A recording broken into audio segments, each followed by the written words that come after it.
I just found an incredible website that simulates college basketball games with play-by-play, player stats, and the ability to add any historic roster. So in this video, we're going to take every NCAA Tournament National Champion since 1979, put them in a bracket, and see who comes out as the ultimate victor. With teams like Leitner's 91 and 92 Duke Blue Devils, Melo in 2003 Syracuse, even Anthony Davis in the 2012 Kentucky Wildcats, I truly have no idea what to expect from this tournament. At the end, we'll be crowning a most outstanding player and naming an all-tournament team based off of the stats in the tournament. I'm super excited that I found this site. Shout out to John Pence at SCACC Hoops on Twitter for creating this site. They have NBA, NFL, MLB, and college football rosters as well, so expect some NBA simulation videos in the near future as the playoffs draw near. Speaking of the NBA, this video is brought to you by Underdog Fantasy, an app that allows you to pick NBA players' stats higher or lower night in and night out. And with the playoffs drawing near and a crazy Western Conference, it's as good a time as ever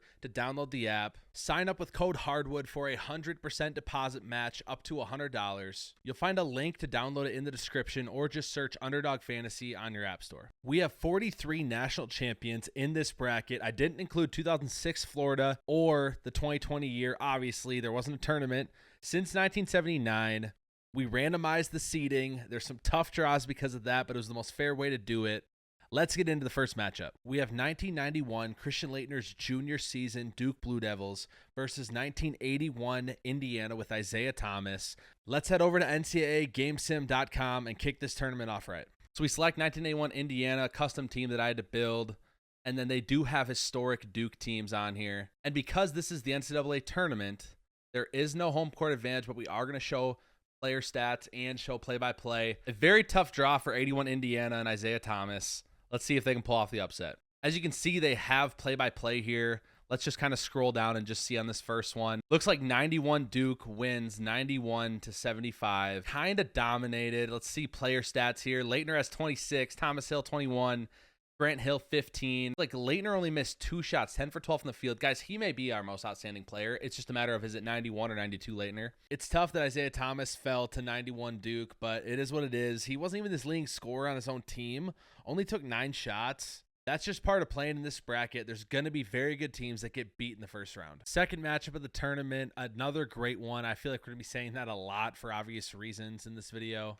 96 Kentucky, coached by Rick Pitino, led by Tony Delk, versus 92 Duke Blue Devils, led by Christian Laettner. 92 Duke is up by 30. What is happening? 92 Duke wins 100-77, absolute domination. Christian Laettner at 24.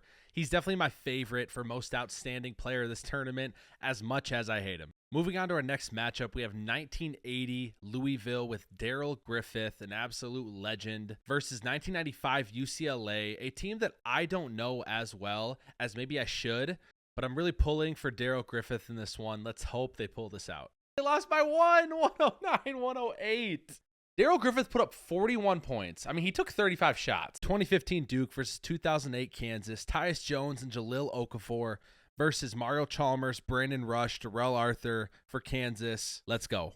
Tyus and company take care of business. 2015 Duke's moving on. Next game is 1982 North Carolina with Sam Perkins, James Worthy, and MJ versus 1979 Michigan State with Magic Johnson and Greg Kelser. This game came down to the wire with Magic Johnson scoring with only seconds left to put Michigan State up by 1 before Matt Doherty hit a game winner, giving UNC the win 70-69. Crushing defeat for Magic Johnson, a team I was hoping would make it far in this tournament. The left side of the bracket's first round is complete. Now we're on to the right side in a matchup between Glenn Rice and 1989 Michigan and 1983 Jimmy V's North Carolina State.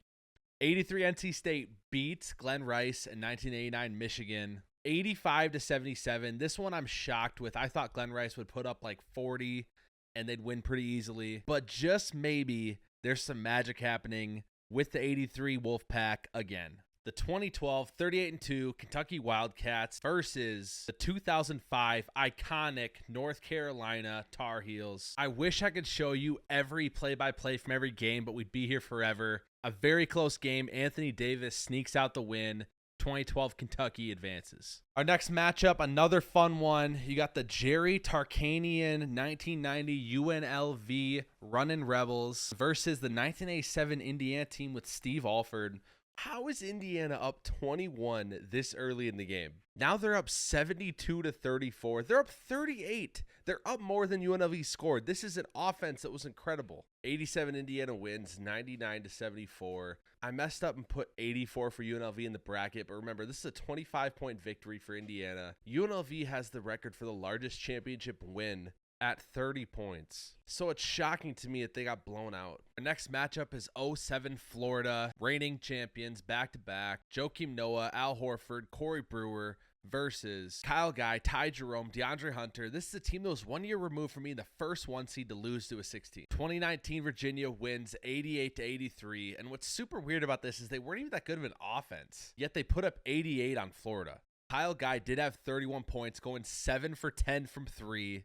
Next matchup's a fun one. 1988 Kansas, Danny Manning and the Miracles versus your reigning 2023 champions, the Connecticut Huskies, who are fresh off a dominant tournament run led by Adama Sanogo and Jordan Hawkins. UConn wins 77-63. Your reigning champs proved to just be too much for Danny and the Miracles. Next up, we have 99 Connecticut led by Richard Hamilton versus 2013 Louisville led by Russ Smith, a team that had to vacate their national title a couple years ago. Weirdly enough, the simulation wouldn't work. I went to look at 2013 Louisville's roster in the website and it was blank. So we're going to call it a forfeit. 99 UConn wins. Now, don't blame me. Blame Rick Pitino for one of his assistant coaches paying for recruits to have escorts. Now that the initial round's complete, I'm going to rapid fire through games that are less significant. Although we do still have a lot of new teams, every team will be featured. They just may not get that much run time. 1986 Louisville versus 91 Duke. 91 Duke wins. 97 Arizona, Michael Dickerson, Mike Bibby, Miles Simon, Jason Terry versus a loaded 2018 Villanova squad with Jalen Brunson, Mikal Bridges, Dante DiVincenzo. This one's not close. 115-71 Villanova. Jalen Brunson had 31. Mikal Bridges 21. Next up, we have 2009 UNC, Tyler Hansbrough, Wayne Ellington, Ty Lawson, Danny Green versus again 92 Duke. Psycho T and company fought hard, but Duke wins 85-75. This region is absolutely loaded with 91 and 92 Duke, and then you got 2018 Villanova as well. Just a brutal draw for all three teams. 98 Kentucky, Tubby Smith in his first year versus 95 UCLA. UCLA pulls out a close one. Our next matchup is the 2022 Kansas Jayhawks versus 2015 Duke. Kansas narrowly wins this one. 84 Georgetown with Patrick Ewing, team that should be a heavyweight in this tournament, versus 2004 UConn. Emeka Okafor and Ben Gordon got selected second and third that next year in the NBA draft. Another surprise, 04 UConn beats the brakes off of Georgetown 102-85. Ben Gordon had 26. Emeka Okafor had 12 and 9. 2011 UConn, led by Kemba Walker, draws a tough matchup in 2021 Baylor. Baylor prevails in this one with Mitchell, Teague, and Butler all scoring 20-plus points, but Kemba didn't go down without a fight, putting up 28. Final second-round matchup for the left side of the brackets between 2016 Villanova and 82 UNC. 2016 Villanova comes out on top, 71-60. Worthy, MJ, and Perkins all put up solid numbers, but it just wasn't enough. In this game, we have 2001 Duke with Jay Williams, Shane Battier, Carlos Boozer, Mike Dunleavy versus the 83 Wolfpack. The Wolfpack wins 75-72, driven by a balanced scoring attack across the board. Are we going to see Jimmy V do it again? 1994 Arkansas, led by Corliss Williamson, versus 2003 Syracuse. Low-key, I'd love to see Carmelo make a run. Syracuse wins by 14. Carmelo had 20, 11, and 4, and Hakeem Warwick had 19 and 10. Eric Montross leads 93 Carolina against 2012 Kentucky and Anthony Davis. I feel like we've seen this a lot this tournament. 93 Carolina wins. I'm pretty surprised. Mateen Cleaves is trying to recreate 2000 Michigan State's title run as they take on 87 Indiana. Unfortunately, they come up short. Indiana wins by 8. Large part to Steve Alford putting up 36 points on 7 for 11 from 3. 85 Villanova, the lowest seed to ever win a title, matches up against 2019 Virginia, who advanced after beating Florida in round 1. And they do it again, this time in impressive fashion, 24-point win to advance to the Sweet 16. Juan Dixon's trying to carry his 2002 Maryland Terrapins, who's up against 2023 UConn. Maryland falls just short, losing 73-70. Our final two games of the second round consist of 2010 Duke with John Shire versus 2017 UNC with Justin Jackson. UNC takes care of business, winning 78-66. And finally, it's the battle of the UConns. 99 UConn with Richard Hamilton up against 2014 UConn with Shabazz Napier, a 7 seed, mind you. when they won the title. This one was over before it started. 2014 UConn wins 85-51. Shabazz Napier put up 30 points while shooting 10 for 16 from the field and 6 of 7 from 3.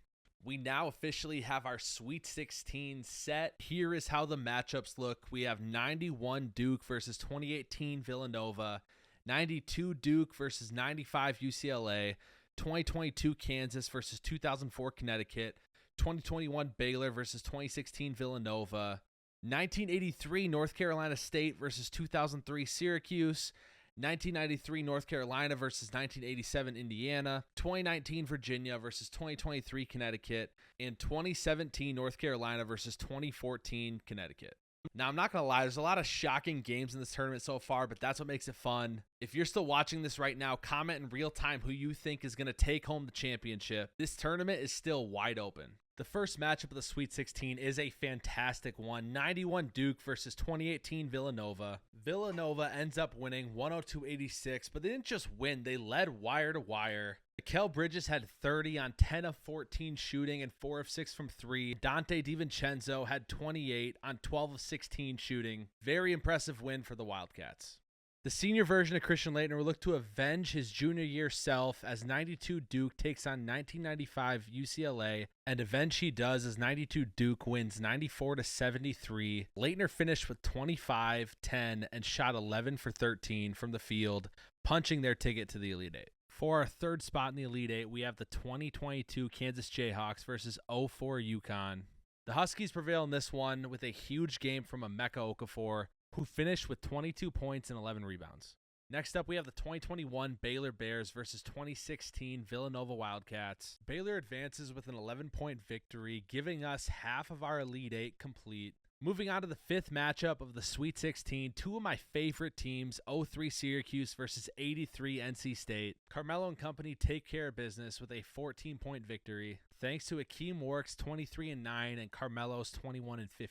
93 UNC takes on 87 Indiana in our sixth Sweet 16 matchup. This one was all UNC, led by Eric Montross, which is surprising. I thought the simulation really liked 87 Indiana and Steve Alford, but looks like their time has come to an end. We have two final Elite Eight matchups in this Tournament of Champions, starting with 2019 Virginia versus 2023 UConn. Tony Bennett's defense clamps down the reigning national champs. The Cavaliers win in classic fashion, 66-59. Kyle Guy is having himself a tournament. Our final Elite Eight matchup consists of 2017 North Carolina versus 2014 UConn, and 2014 UConn takes it home. Shabazz Napier with 28 points and 7 assists. I gotta say, I did not see this team making the Elite Eight. This is probably the best game of the tournament so far. 2018 Villanova versus 1992 Duke, and 2018 Villanova wins 86-70. Christian Laettner with a disappointing 17 points. Mikal Bridges 23, Jalen Brunson 21. I love this Villanova team. 2004 UConn versus 2021 Baylor. This is an interesting matchup. I'm not really sure who's going to come out on top. 04 UConn sneaks this one out 89-87 thanks to freshman Charlie Villanueva's 19 points. We are officially halfway there to filling our Final Four. 03 Syracuse versus 93 UNC, down 72-71. Carmelo Anthony scored 2 buckets back-to-back, putting Syracuse up 75-72, which ended up being enough as the final score was 75-74. 03 Syracuse to the Final Four. Two teams I never guessed would have made it this far. 2019 Virginia versus 2014 Connecticut. Shabazz Napier tried his best to carry this team to a title again. Unfortunately, they fall short this time, 82-59 Virginia. Our Final Four of all-time national champions is officially set with 2018 Villanova, 2004 Connecticut, 2003 Syracuse, and 2019 Virginia. Let's just say this is not the 4 I expected to make it, outside of maybe 2018 Villanova. Nonetheless, our first matchup of the Final Four, 2018 Villanova versus 2004 Connecticut. Let's go, Mikal Bridges. Clutch up here. Villanova was down 11 late in this one. They tried clawing back into it, got it down to 6, but it just wasn't in the cards for them. 04 UConn wins 83-77. Shout out to Ben Gordon, 22 points. Emeka Okafor, 12 and 8. Charlie Villanueva, 15. Denham Brown, 15. And look at Mikal gets no help from Jalen Brunson, puts up 19 on his own, the GOAT in my book. Our second semifinal matchup is between 2003 Syracuse and 2019 Virginia. I'll say what we're all thinking. Carmelo, please save us from a boring Virginia team making the national title. Virginia found themselves down 18, 71-53 late in this one, before crawling their way back, cutting it to 80-74. Unfortunately, it was just too little too late. Syracuse ends up winning 80-76. Syracuse is heading to the all-time champions national title. Before we get to the national championship game, here are your two teams and their runs in this tournament. The 2004 UConn Huskies, led by Ben Gordon and Emeka Okafor, beat 84 Georgetown 102-85, 22 Kansas 73-69, 21 Baylor 89-87, and a fantastic 18 Villanova 83-77. 2003 Syracuse Orangemen, led by Carmelo Anthony and Hakeem Warwick. They beat 94 Arkansas 96-82 in the opening round, 83 NC State 80-66, 93 North Carolina 75-72, and finally 2019 Virginia 80-76. Without further ado, here's your all-time champions bracket national title game. Syracuse starts off the game strong with a Jerry McNamara 3 and a Carmelo jump shot, up 5-2. As we progress through the majority of the first half and early second half, this game was back and forth. With only a few minutes to go in the game, Kueth Duaney hit a 3, tying it at 72. After an Okafor made basket, UConn was up 2. Jerry McNamara made 2 free throws, tying it at 74.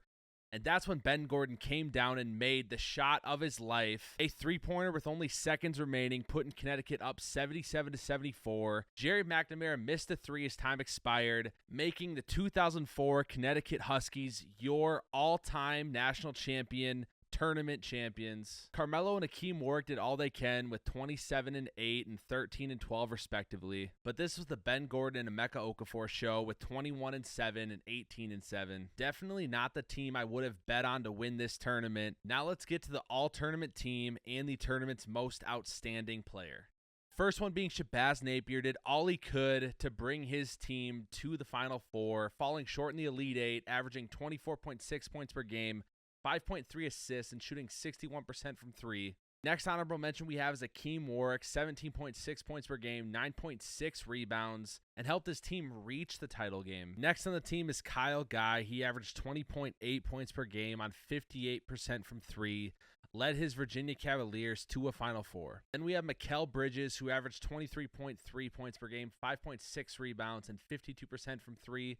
Also led his team to the Final Four. Emeka Okafor averaged 14.8 points per game and 8 rebounds en route to a championship. Ben Gordon, the best player on the best team, 19.2 points per game, 4.4 assists, and 48% from 3, and hit the three-pointer that won the championship. But none of those guys are my most outstanding player. Some people may hate me for this, but our most outstanding player of the tournament is Carmelo Anthony.